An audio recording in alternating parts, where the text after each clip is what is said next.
Cheki, I thank your mom kunizalia msupa cause ulinivutia, na venye tulimate nikakukatia cause you are the one in a million kwa hii dunia, na inside my heart nikakuita my dear, hadi whatever you wanted nikakupatia. But your beauty making me confusing after showing me up. Okay, when our love was alive, our life was very funny, calling me honey Mr. Sammy, making me happy in front of my mommy. But the devil is the devil and the devil is an evil. Afadhali hata ningekuwa single. Atulini dismantle cause nilikuchuja bundles, ukapata chance ya kucrush na boy wa kampo, ukanishia natural life yako juu kumepata ligi yako. Enyewe boy ni wako mkiwa na yeye hapo kando yako, but dem ni wako kabla jenda kona chali ya beshte yako.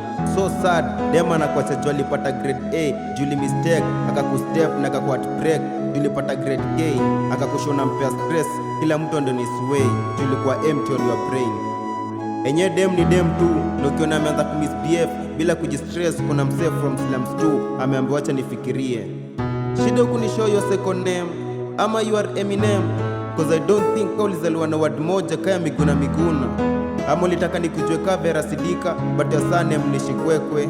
Haha, hashtag utachapa, na utanipata nimerelax kwa shelter. Although those days ndo utanisaka, but I'll not been muza kukuhanta. You know what? When nika bundles za Safcom uta expire, but mimi nikaza Telcom nitakuwa pale kuinspire kangoma za kaka Empire. Umenisho you don't want to share, and in future you'll be having an affair na husband ya mama Kea. And yet this lad is not fine. Ati uko mama Kambo unaanza kutesa mtoto wa mangu, ndio ulifunza na Mr. Nangabo tuache evil tukuwe equal. And yet this love is not fair. Hata ex ameni approach juzi akanishow amesha move on, but venye alisikia nimepata na madam nikapata ameni text na nishow babe what's going on.